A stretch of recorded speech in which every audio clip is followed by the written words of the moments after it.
in a most excellent way.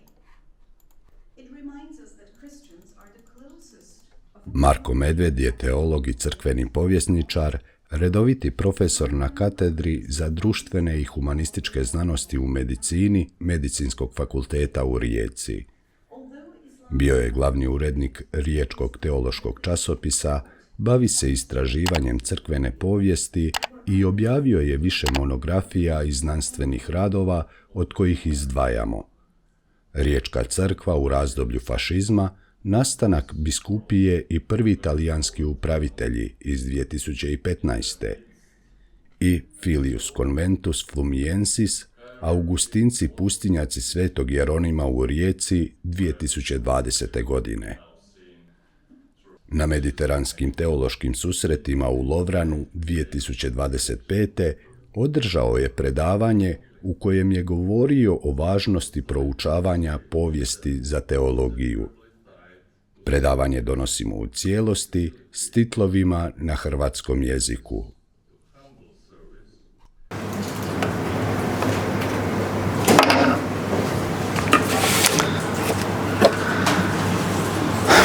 So, why did I choose this topic?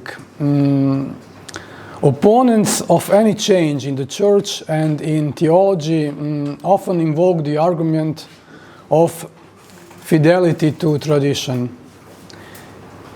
It has always been this way.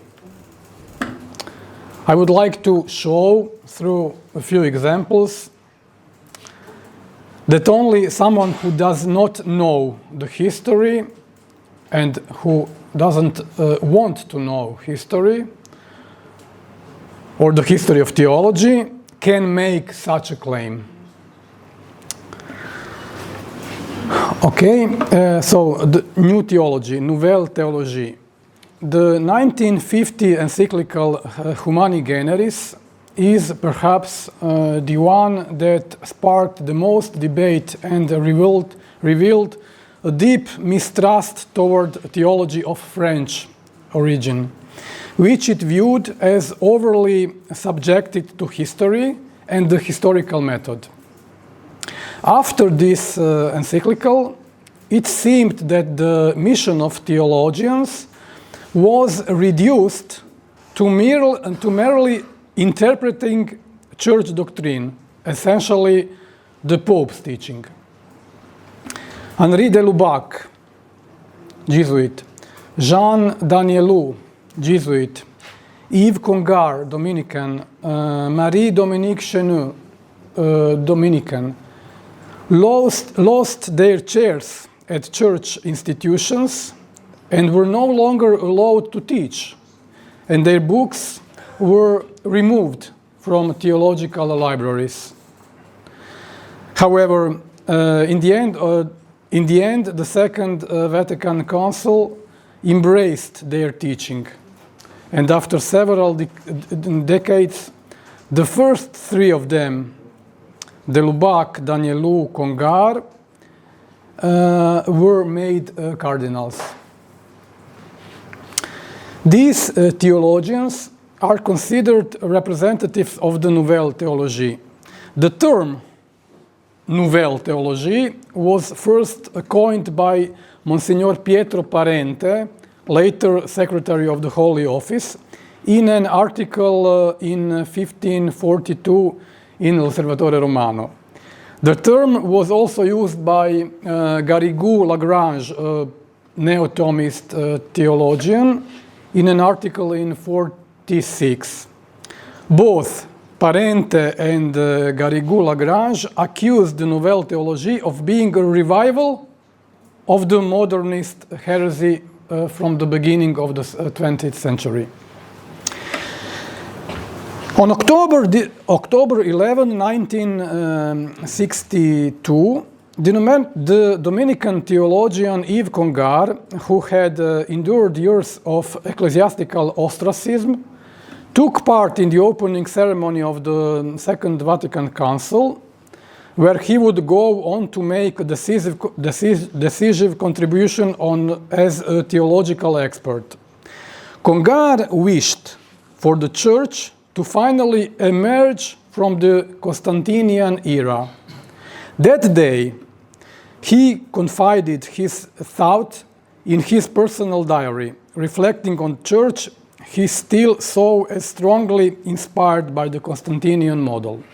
I quote, "I feel the full, never denounced weight of the time when the church had close ties with feudalism, held temporal power, and popes and bishops were lords who held court, protected artists, and demanded a splendor similar to that of the Caesars.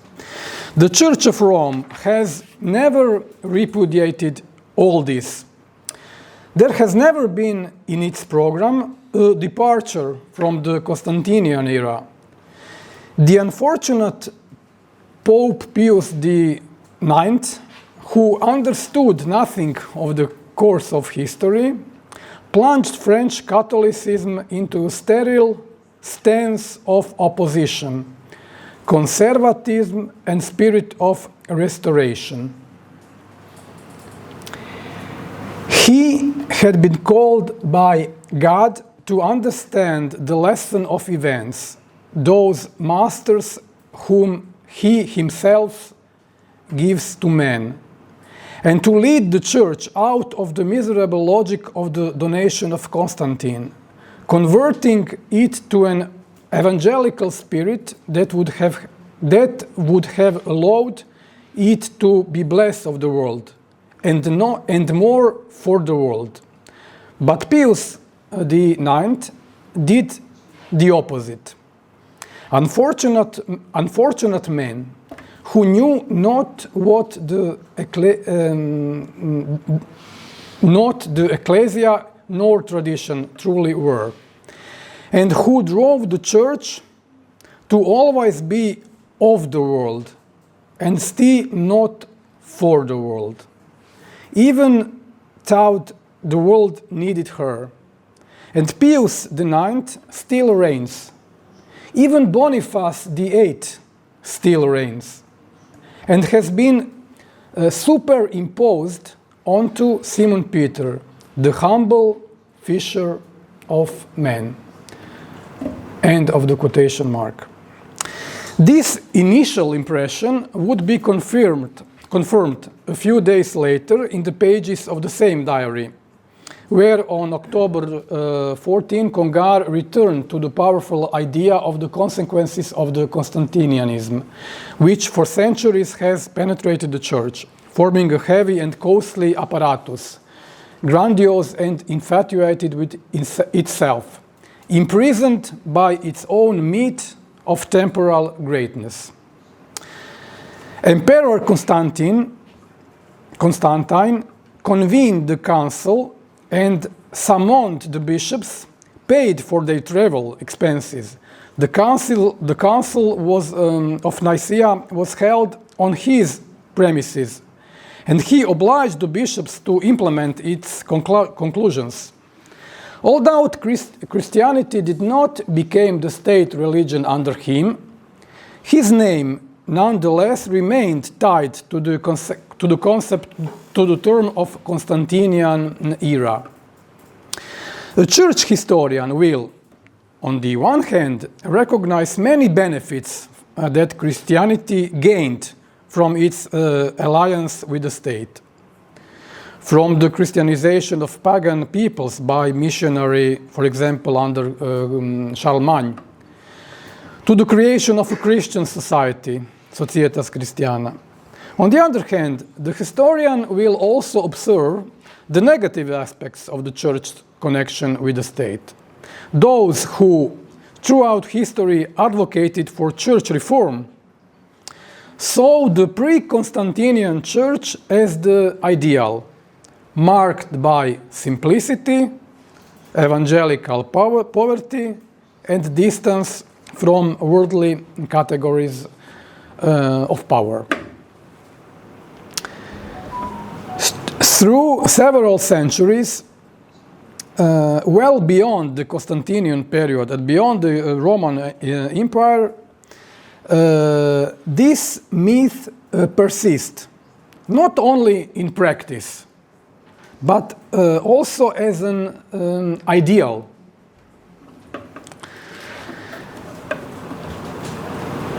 This model had influenced the church itself,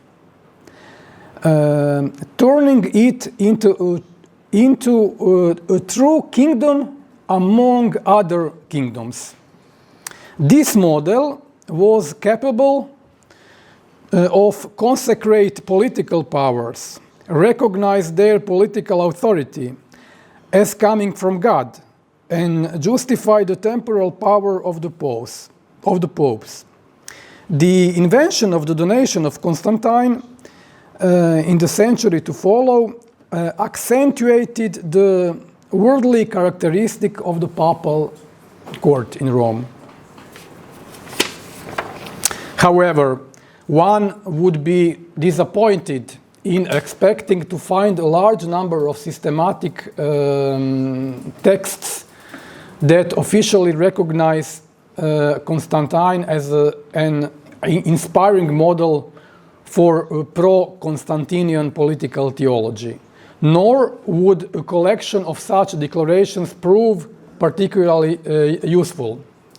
In fact, it is the entire fabric of the church self-understanding and its relationship with a world shaped as a Christianity and based on privileges granted by political power that reveals the depth of penetration and persistence of the Constantinian model in theology,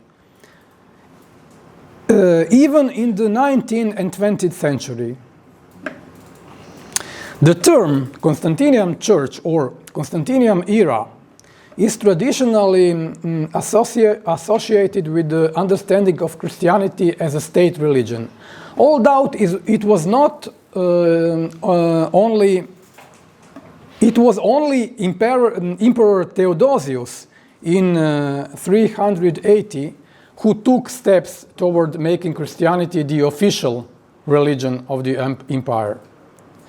From a historiographical perspective, since Christianity became the state religion only under Theodosius, it would be maybe more accurate to speak about Theodosian era rather than the Constantinian era.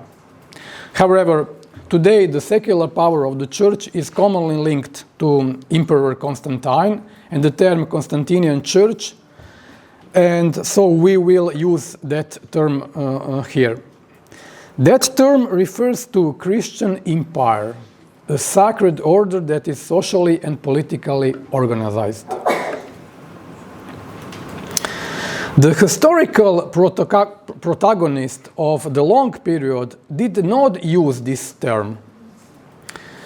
Constantinian era stems from an attachment to or nostalgia for the early church and the primacy of the gospel, which marked various Christian communities throughout history.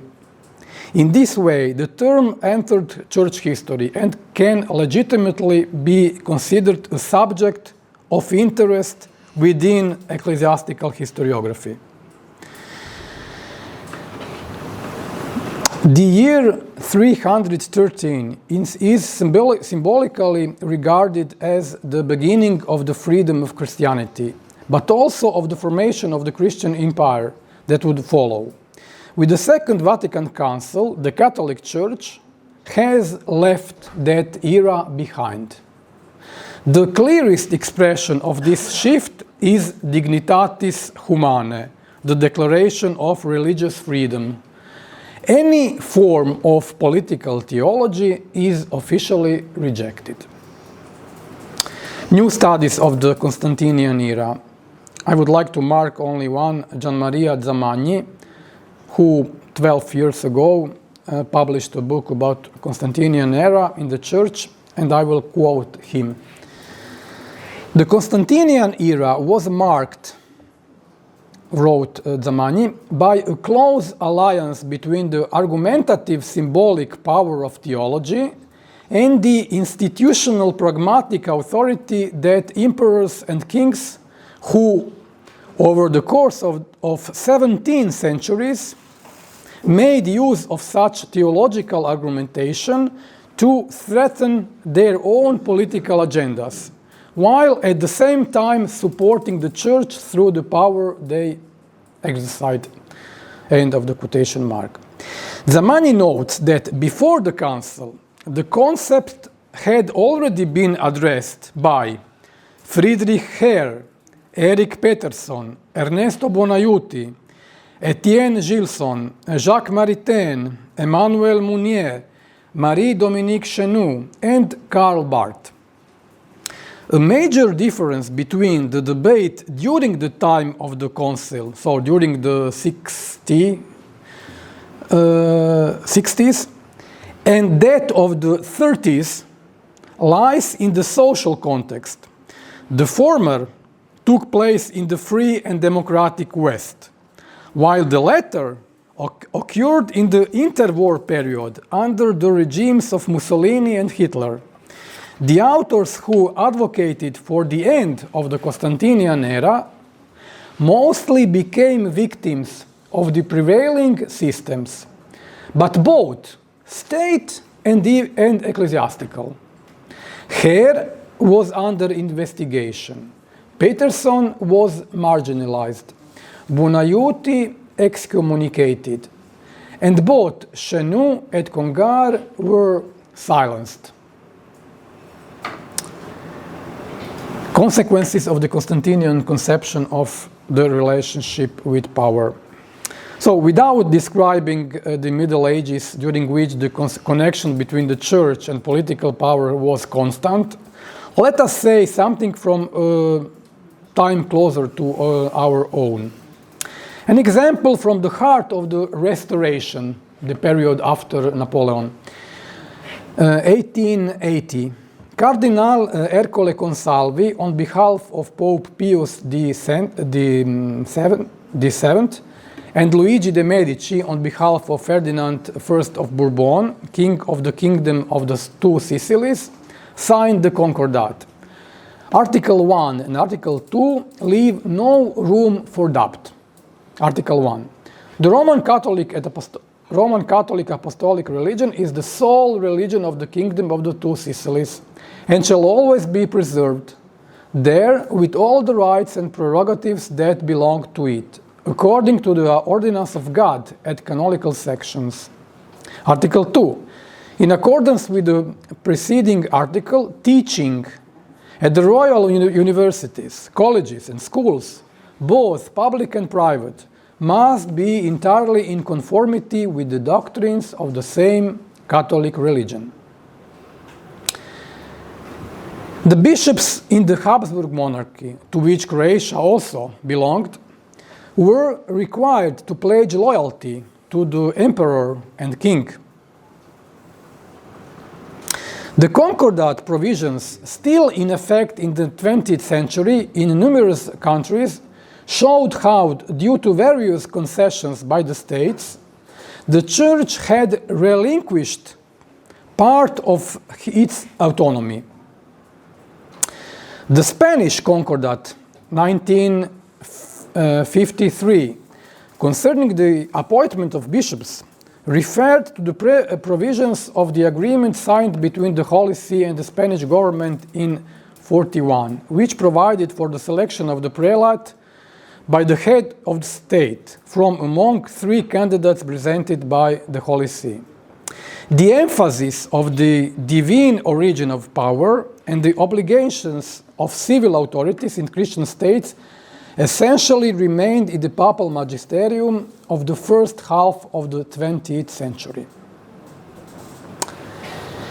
A telling example in the encyclical Mirari Vos by Pope Gregory XVI, this is the year 1832, published after the uprising of the Polish Catholic people against the Russian Orthodox Tsar.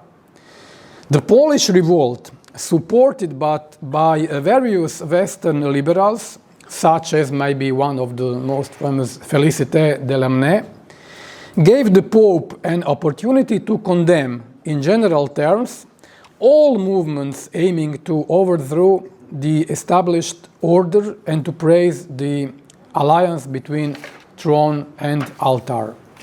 Having observed from the many writings circulating freely the spread of certain doctrines aimed at undermining the fidelity and submission owned by princes, and all kindling everywhere the flames of treason, we exhort you to be extremely vigilant, so that the people may not, so I quote the Pope, so that the people may not, through such seductions, be miserably led astray from the right path.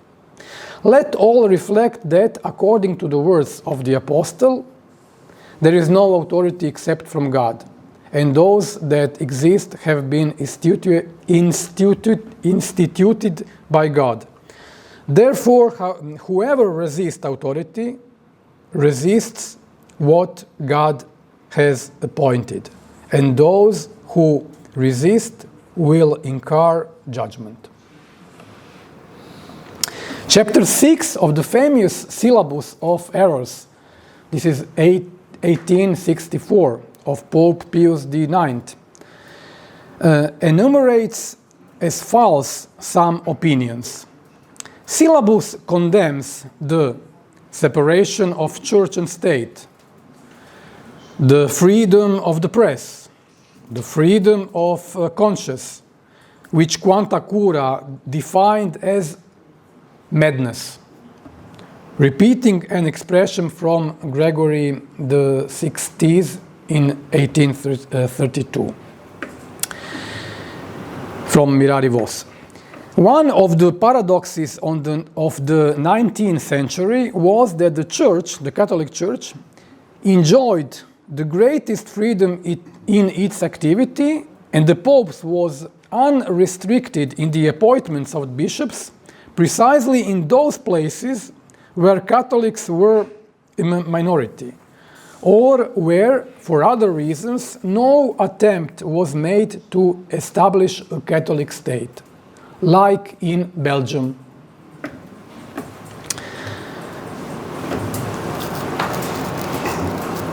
Pius IX, in denouncing the, I quote, sacrilegious usurpation of the pontifical territories, end of the marks, of the quotation marks, after September 20 in the year 1870, invoked the papal right to temporal power as, I quote, clearly willed by divine providence.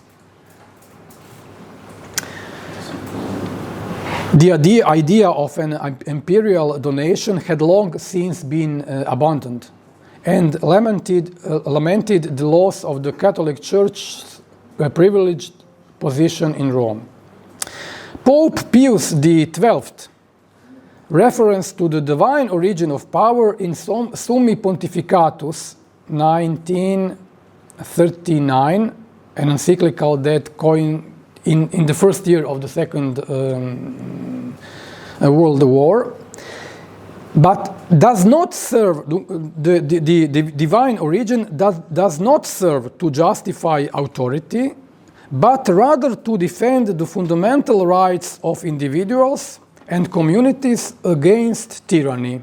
I quote, if the supreme legislator had granted power to rulers, he has also marked and determined its limit. End of the quotation mark. It was only at Christmas 1944, after the liberation of Rome from Nazism, that Pius XII more explicitly embraced democracy. The question of leaving the Constantinian era is also a question of breaking ties with centers of power and drawing closer to the poor. It was not only the documents produced by the Second Vatican Council that marked this possible transformation, but also the growing awareness that in the face of Constantinian Christendom, the multitude of the poor and the excluded was increasing during those years. This awareness led to the promotion of initiatives, sometimes informal, but highly significant and recognized, such as the group led by Cardinal Pierre Gerlier, Bishop of Lyon, which took the name Jesus, the Church, and the Poor. It is clear how the centrality of the issue of poverty marks a distance from and a break with every form of Constantinianism and alliance with worldly powers. The overall marginality of the group, Jesus, the Church and Poor, and its failure to bring the theme to the center of the Council, granting it autonomy, reflect how much the idea of a poor church clashed with the centuries-old model of an ecclesiology concerned with recognizing and being recognized by powers. Evidence of this climate and attention is found in the words of the Redemptorist and famous Catholic moral theologian Bernard Häring. Branko Jurić is close to his texts. Who, interviewed by a group of students of the Roman Pontifical Universities about the theme of the Church of the Poor, wrote, "Until Constantine, the Church was poor. He was the seducer. Before him, the Church was, in a certain way, the Church of the poor, and not only the Church of the persecuted. By abandoning the privileges of this world, we hope finally to free ourselves from the Constantinian era. There are indeed worldly privileges that are not necessary for the life of the Church, such as honors and pomp. That these things are considered mere matters of conscience, therein lies the scandal. Perhaps it is useful to meditate on the meaning of revolutions. For example, that of 1789 in France, and the more recent Marxist revolution." I quote Häring. "The French Revolution was also a protest against the clergy, which had become too closely tied to nobility in order to preserve its privileges.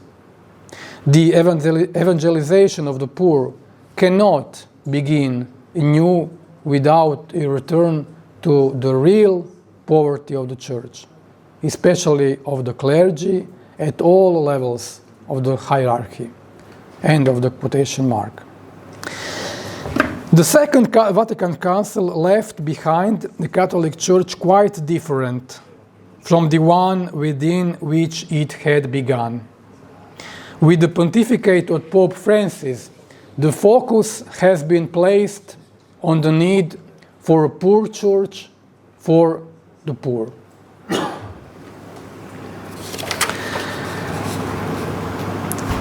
A French historian, a second half of 70s, Jean Delumeau, who advocated that church history be no longer focused on history of great men, but rather on history of the lived faith of the common man. Histoire vécue du peuple chrétien is the title of one of his famous book, presented an analysis of contemporary Christendom, dedicating much space to portraying the past of Christendom, far removed from the ideal imagined by traditionalists. He focused especially on persecutions carried out in the name of Christ, religious wars, and coercion in matters of faith. he noted that all this had begun with the Constantinian era, an ancient legacy that established an bond between religion and the state, between the church leadership and political powers. But Neo-Constantinianism will present itself in other forms and disguises, not so different from those that Congar seemed to perceive in 62 at the beginning of the council. Through a not so marginal new Constantinian proposal which, after the crisis of the church's power, seeks to revive its influence. This proposal is capable of forging yet more alliances and recognitions with political powers, of occupying public space as Catholics, and, above all, of pursuing the affirmation of a regime of Christendom, mistakenly conflated with the church.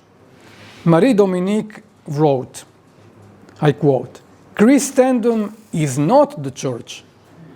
It is certainly a distinction that is difficult to apply in its doctrinal and institutional boundaries, but one that is urgently needed is a world whose human dimensions go far beyond the borders of the West and whose history is clearly leading us out of Constantine's Christianization."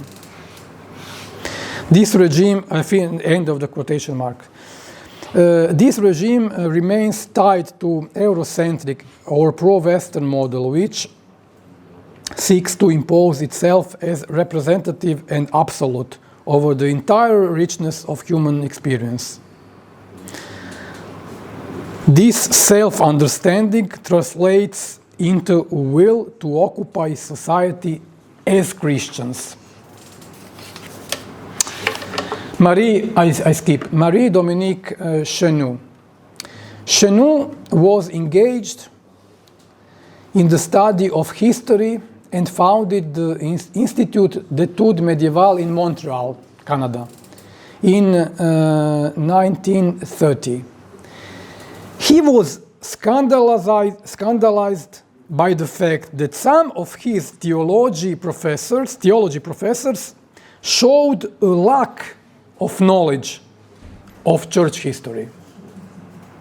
Chenu was the theologian who most advocated for the expression "signs of the times" to be adopted in Gaudium et Spes at the Second Vatican Council. Before and during the Council, Chenu also wrote about the need for the Church to leave behind the Constantinian era. The title of his book was "The End of the Constantinian Era." Chenu offered a very systematic reflection and how much Catholic theology remain entangled and conditioned by it up to the present day within a regime defined as Christendom. Chenu dealt with the history of dogma and Christian doctrine, that is, the history of theology. During the years of his theological maturation, Chenu drew the attention of his colleagues with the publication in 1942 of École de théologie. The volume was placed on the index by the Holy Office, accused of having adopted the historical method in theology. And this condemnation caused Father Chenu the suspension from teaching at Catholic universities. His fate was, in many ways, similar to that of two other representatives of the Nouvelle Théologie, de Lubac and Congar. The question of the nature of theology was also taken up by Marie-Dominique Chenu, regent of studies at the Dominican Center in Paris. and a historian of medieval theology and philosophy. When he entered this discussion, Chenou's significant academic contribution had already earned him a broad and well-deserved reputation, while his sharp pen had also gained his many enemies. He raised the question of the nature of theology in a substantial essay published in 1935, Position de la théologie. There is a clear statement about theology in which Chenou affirms that while philosophers deal with essences, the necessary and the unchanging, theologians are entirely concerned with history. I quote, "The theologian, for his part, works on history.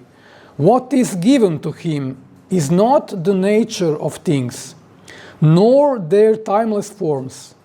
It is events which correspond to an economy whose realization is linked to time, just as extension is linked to the body, beyond the order of essences."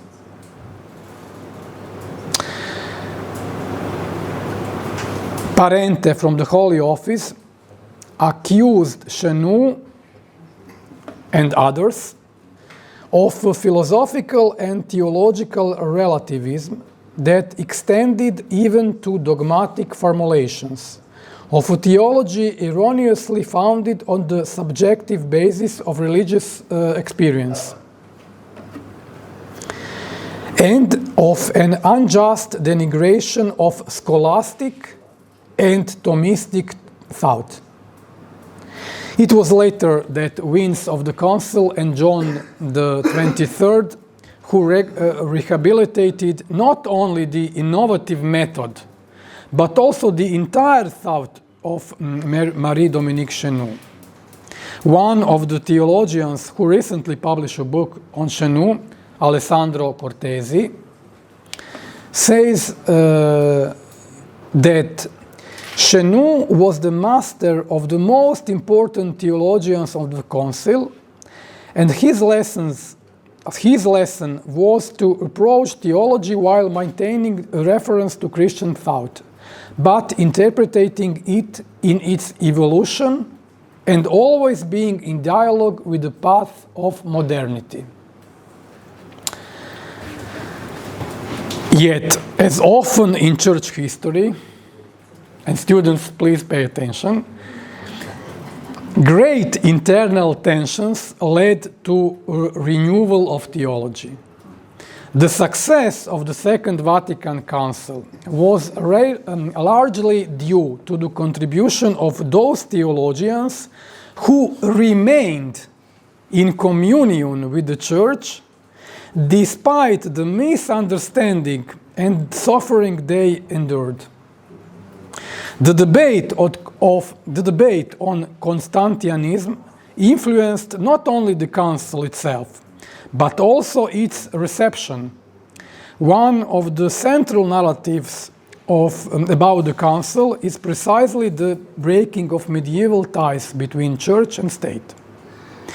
The influence of Chenou and reflections on the end of the Constantinian era can also be seen in the work of historians and interpreters of the council, such as Giuseppe Alberigo, Etienne Fouillot, Jean Ladrière, Jean-Pierre Josua, and others. Dignitatis Humanae, John Courtney Murray. It came as a surprise to many council fathers at the beginning of the second session of Vatican Council in the autumn of '63, when news broke that John Courtney Murray, a professor and Jesuit, Stanko, a professor at Woodstock College in Maryland, I think the oldest Jesuit college in the United States, had been called to take part in the council work as a peritus. He was asked to contribute with his expertise to the drafting of the document an official declaration of religious freedom, which had already followed and would continue to follow a troubled path, and which, at the time of its approval, received a higher percentage of dissenting votes than other texts. This unexpected arrival of Murray at the council signified that the American bishops, first of all Cardinal Spellman, were relying on the Jesuits' expertise in matters concerning church-state relations and religious freedom, even though that they knew he had been targeted by the Holy Office for his positions. They counted on him to help resolve an issue that was of great importance to them. What issue? The recognition that Catholics were in every respect citizens of the United States, and that their loyalty to its institutions was beyond question. 10 years before, 1944, although the reasons were not made public, 4 propositions containing Murray's thesis were declared erroneous: that the confessional state was not a universal ideal, that religious freedom was a fully valid political perspective in democracies, that the church's freedom was adequately safeguarded by general religious freedom, and finally, that the teachings of Leo XIII were not applicable in modern democratic states and therefore needed to be historicized. Murray was subsequently forbidden by his superiors to speak publicly on these topics. In 1958, the Holy Office drafted a document which, in addition to condemning Murray's thesis, also targeted similar positions of Jacques Maritain and other authors. It seems that only the death of Pope Pius XII prevented the publication of this decree. Nevertheless, Murray had to leave the chair from which he wrote. The visions of religious freedom emerged from 2 distinct socio-cultural contexts, Europe and the United States. In Europe, the dominant idea was that the state had the duty to recognize and exclusively promote the true religion, i.e. Catholicism from our point of view, ensuring its legal and institutional protection. Other religions were not granted any inherent rights.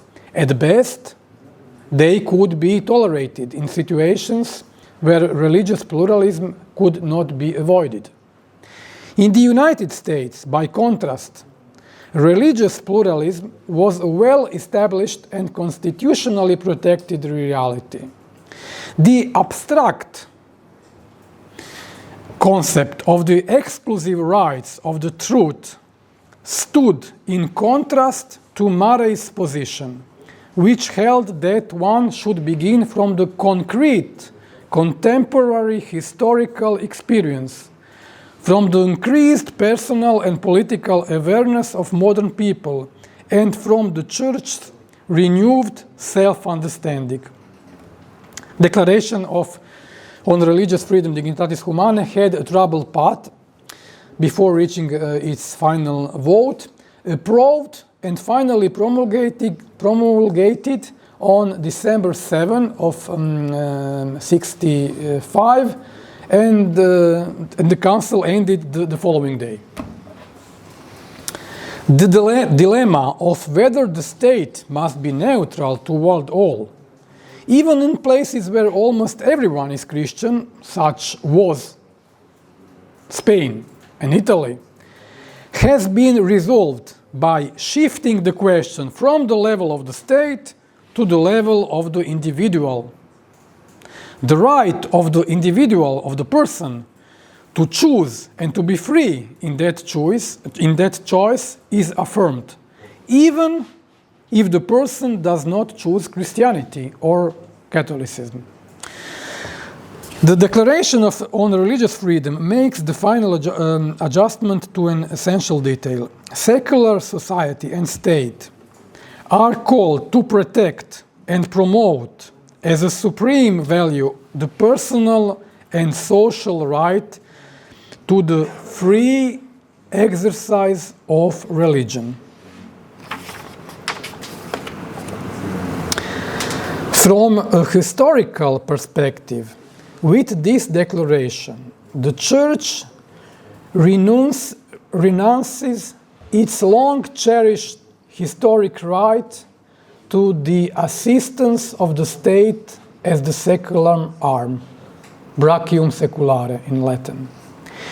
In ratifying the principle of religious freedom, the Church fully accepts the burden of freedom, the only claim it can assert before the secular world. Thus ended a long, turbulent, and often tortuous doctrinal development. It is not the place here to outline a history of the effects of these documents, but it is certain that it transformed the Church's attitude toward democracy, liberal states, and thus toward secularism and modernity itself. Moreover, it made increasingly necessary both dialogue with other religions and the uncompromising defense of human dignity in all contexts where it is threatened or denied. After the council ended, Murray returned to teaching Trinitarian theology at Woodstock College, continued writing for theological studies and Journal America, took an active role in debates with atheists and Marxists, and worked on official commissions dealing with pressing issues such as racism and selective conscientious objection. The sacrality of society and the state is now set aside as outdated. The government is no longer defensor fidei. It neither has the duty nor the right to what was long called cura religionis, direct intervention in favor of religion itself and the unity of the Church within Christendom and the nation. The function of government is secular, meaning it is limited to ensuring the conditions for the free exercise of religion in society. In practice, this means providing for the freedom of the Church and of the human person in religious matters. This function is called secular because freedom in society remains one of those secular values that government can protect and promote through legislation. Conclusion. As Congar, Delubac, Chenou, Murray, and others argued, often at great personal cost, theology must be historically rooted to remain spiritually and intellectually credible. Ignoring history risks turning theology into ideology. Embracing history, by contrast, allows theology to grow in truth, humility, and service to the world. Thank you for your attention, and special thanks to Stanko and Bruna for the translation, not only today but the entire week.